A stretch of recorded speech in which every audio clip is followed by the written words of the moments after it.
Hola, mi nombre es Manuel Area y quisiera explicarles brevemente en qué consiste eso de la llamada Web 2.0 y sobre todo qué utilidad tiene para la educación, para los educadores.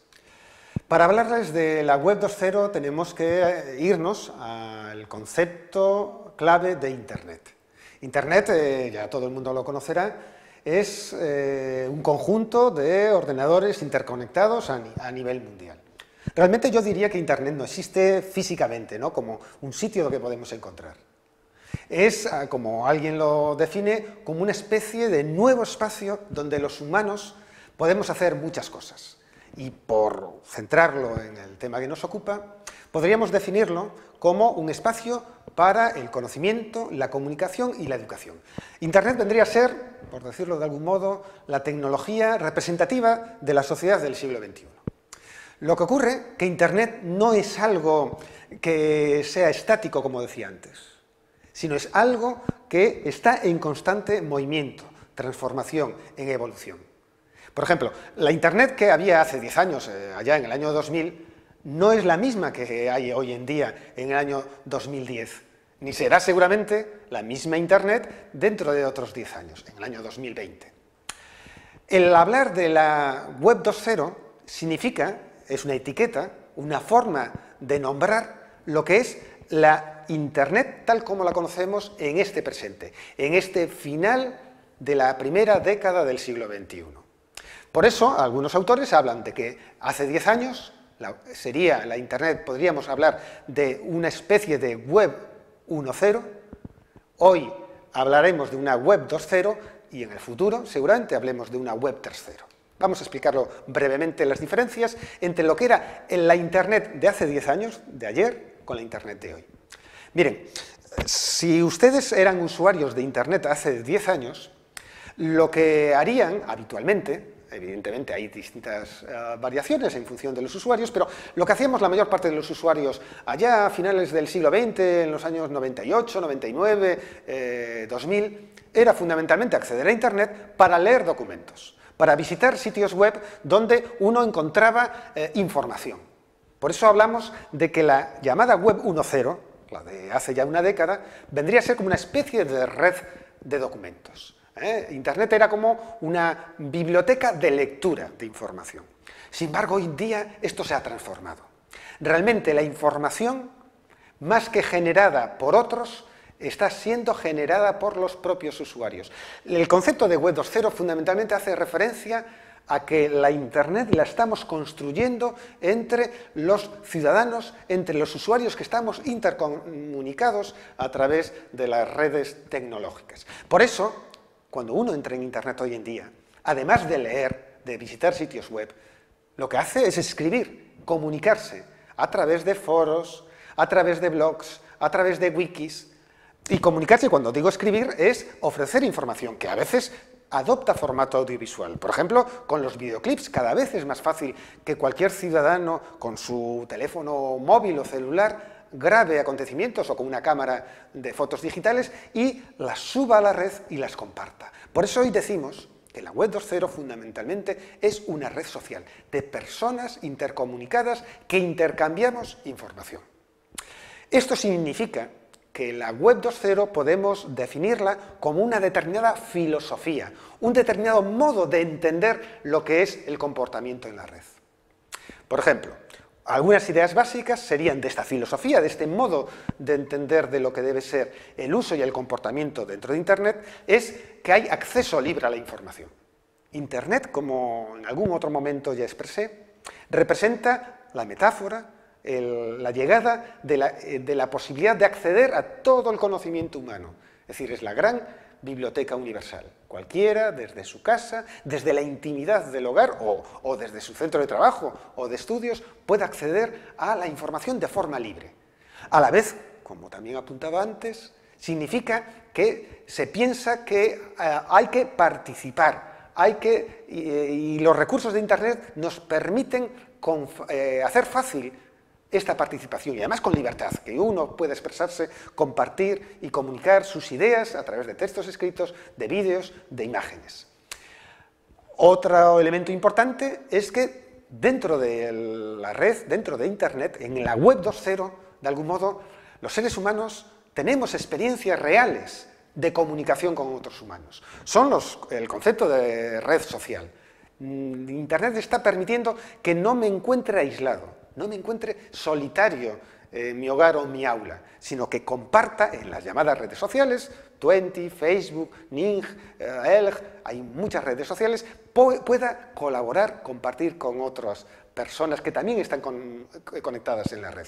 Y finalmente, y parte de esa filosofía, es que comparto, intercambio el conocimiento. Es lo que se conocen como recursos abiertos y gratuitos. Pero claro, Internet es algo más que una filosofía, un modo de entender lo que es la comunicación y la información. Exige, se caracteriza por ser muchas herramientas, muchos servicios que podemos encontrar online, en la propia red. Hay una maraña tremenda, una selva de recursos que están ahí disponibles. Ahí pueden ver algunos de ellos, de ejemplos, desde Gmail, Google, Flickr, Skype, BitTorrent, Plotlines. Existen muchos. El problema es cómo ordenarlos, cómo clasificarlos. Y ahora les voy a aportar una breve clasificación de esos tipos de recursos para tener una idea de lo que podemos hacer a través de los mismos. Por ejemplo, podemos hablar de un conjunto de recursos que tiene la web 2.0 que funcionan a modo de repositorios o de bibliotecas, de almacenes de archivos, a los cuales podemos consultar o podemos subir nosotros también. Hay repositorios o bibliotecas de archivos de diferente naturaleza. Ahí lo ejemplifico con repositorios de videoclips. Algunos de los servicios más conocidos son el YouTube, Google Video.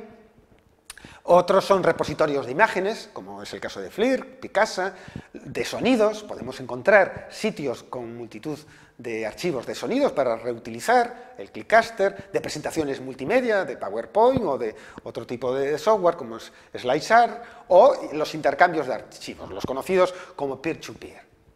A la vez podemos encontrar otro conjunto de recursos que nos sirven para la comunicación, para la configuración de una comunidad virtual o red social. En ese sentido podemos hablar, por ejemplo, de comunidades virtuales de propósito general para encontrarnos amigos, para el ocio, como Twenty, Twitter, Facebook, etc. Pero también hay otro tipo de redes más focalizadas temáticamente que son muy útiles a nivel sobre todo a nivel de uso profesional y de intercambio entre educadores, como el caso de Ning, Elg, Groups.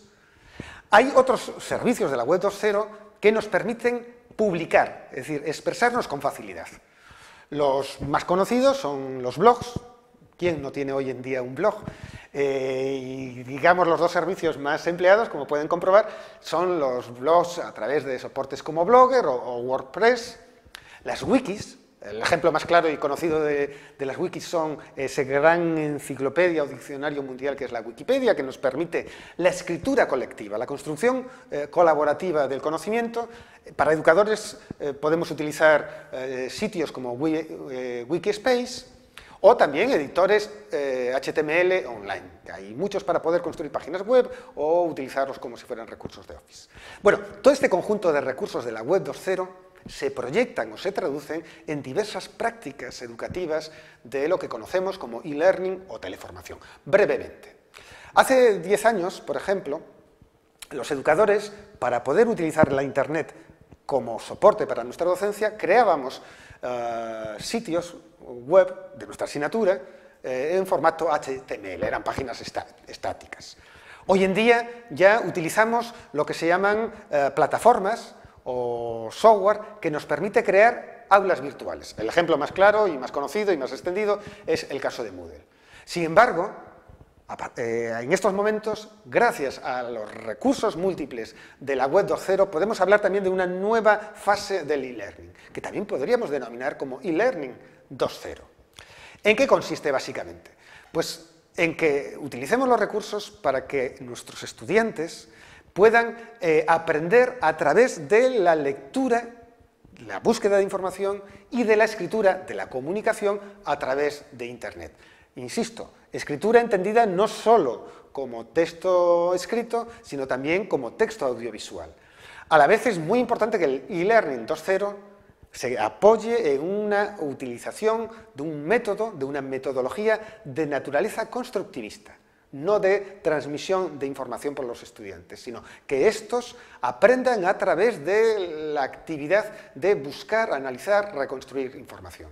Y en tercer lugar, podemos utilizar la Web 2.0, los recursos de la Web 2.0, para fomentar, facilitar el trabajo colaborativo entre los propios estudiantes. ¿Cómo se hace esto?